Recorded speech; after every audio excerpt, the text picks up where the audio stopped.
Y atención, porque ahí están avanzando los fondos conservadores muy lentamente, con el objetivo de llegar a la meta de la rentabilidad. Ahí se la pasa uno a otro, muy poquito a poco, buscando rentabilidad. Y atención, porque parece que pita el árbitro.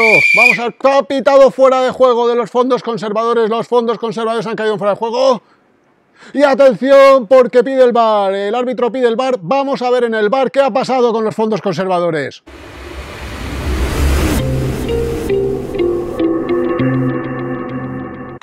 Pues sí, estamos aquí con la señora colegiada Maite López para que nos explique por qué ha pitado fuera de juego a los fondos más conservadores. Nos lo va a explicar en este Finet Week. Maite López. Y Vicente Varo.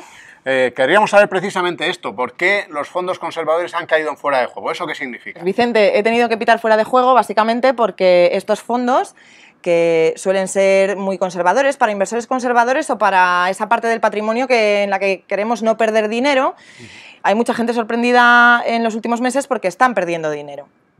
Están perdiendo dinero, efectivamente, porque lo que ha pasado es que iban sumando poquito a poquito, decíamos, se la pasa con cautela al de al lado y va avanzando hacia la meta de rentabilidad, intentando conseguir una rentabilidad por encima de la inflación, o sea, con muy poquito riesgo, sin asumir prácticamente nada de riesgo, pero intentando batir a la inflación. Y lo iban consiguiendo hasta que hace aproximadamente un mes, ¡pum!, de pronto pasó algo que ahora os contamos y que ha supuesto esto para estos fondos, por ejemplo, para los más vendidos en las sucursales. Sí, pero los fondos más vendidos de los bancos españoles, los que nos pueden ofrecer en nuestra sucursal fácilmente, han entrado en pérdidas, la mayoría, en pérdidas en 2018 y, por ejemplo, por poner un ejemplo, uno de los más vendidos, de los que más inversores tienen en España, que es el Santander Tandem 030, pierde como un 2,6% en el último año. Ese 2,6% que a otro inversor que invierte en bolsa le suena poco, a este tipo de inversores o que no quieren perder dinero, aunque no ganen demasiado, pues es un poco drama, Vicente.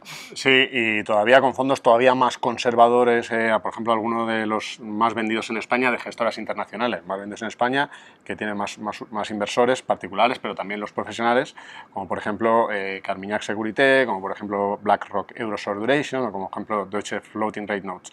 Muchos de estos fondos, para muchos de ellos, mayo ha sido el peor mes en rentabilidad, aunque la caída del 1,5 o del 0,7, depende del caso, pero es curioso eso, ¿no? Que es porque son esos fondos en los que no debería haber ninguna pérdida de ningún tipo. Eso es lo que está pasando.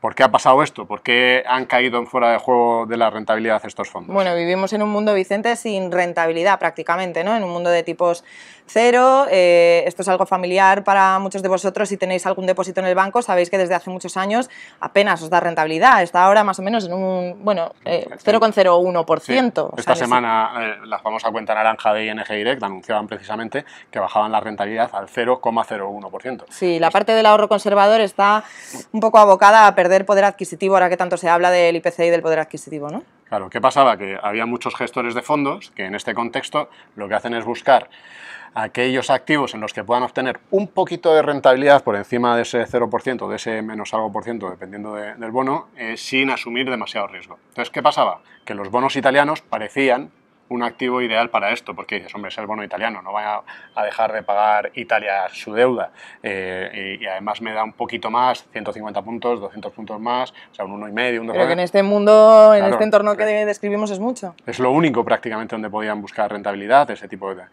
¿Qué ha pasado en esa búsqueda de rentabilidad, esa confianza en el bono italiano? ¿Qué ha pasado? Bueno, pues que nos topamos de lleno con la crisis política en Italia, os acordaréis, hace apenas un mes, ¿no? Cuando estaba todo el ruido político, la dificultad para formar gobierno y para que hubiese un acuerdo, y además la posibilidad de que fuese un gobierno anti-eurozona, ¿no? Por así decirlo, anti-euro. Sí, pasó algo que sería inconcebible en España, por ejemplo, que es que el jefe de Estado dijo que no nombraba a un ministro de Economía porque era euroescéptico y no lo nombró, entonces obligó a que se formara gobierno de otro tipo, y entonces cuando ahí hubo una oleada de nervios y por lo tanto de miedo. O sea, la reacción en el mercado al final, ¿qué fue lo que pasó? Pues entonces lo que hicieron los gestores fue vender esos bonos del gobierno italiano por el miedo a que pudieran salir del euro e incumplir.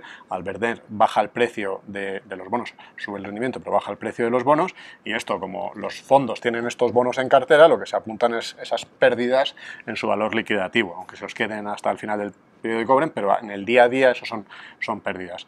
Esta es la situación, esto es lo que explica que muchos de estos fondos que están jugando a obtener este poquito de rentabilidad adicional hayan caído con fuerza durante esta crisis. Pero espera.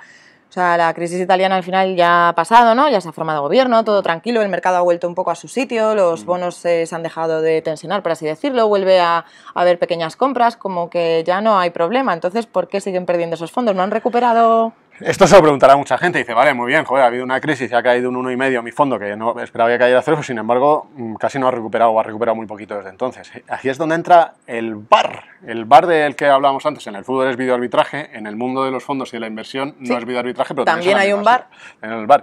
Y es un poco el riesgo, el presupuesto de riesgo que pueden asumir los gestores. O sea, un fondo súper conservador, en cuanto ha tenido un poquito de volatilidad, tiene que cortar. No puede permitirse más volatilidad porque ya ha caído un 1,5, lo que es imperdonable es que caiga un 3. Más caída, por así decirlo, ¿no? Exacto. Entonces, lo que ha pasado es que después de estas caídas, muchos de ellos han tenido que cortar, o sea, han tenido que cubrir, protegerse ante potenciales movimientos de este bono. Porque sí, porque si no, en cualquier caso, se arriesgaban algo que los inversores. Bueno, y porque al final la misión de estos fondos es no van a ganar mucho, eso lo asume el inversor, pero tampoco quiere perder demasiado, así que al final hay ahí un límite por abajo. Exacto, entonces ha sido un poco ya lo que faltaba para los fondos conservadores. O sea, se han comido lo peor, pero no han disfrutado de lo mejor, por así decirlo. Ni lo van a disfrutar en unos meses hasta que el presupuesto de riesgo, este VAR de los fondos, se lo permita.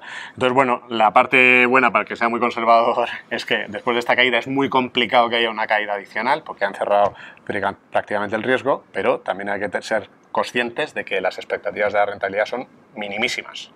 0. Creo que me voy a quedar el silbato porque igual tengo que pitar más fueras de juego, Vicente, este año. Sí, y efectivamente, como veis, sí que se han quedado un poco fuera de juego estos fondos. Lo iremos siguiendo a través de Finect, sabéis, con todas las herramientas, todas las calculadoras que tenemos, también los grupos, también si tenéis alguna duda, aprovechad en la sección de preguntas, tenéis un fondo, oye, pero este fondo en concreto, ¿cómo ha ido? Pues vas a la sección de preguntas y hacer la pregunta. Así que nada, nos vemos la próxima semana.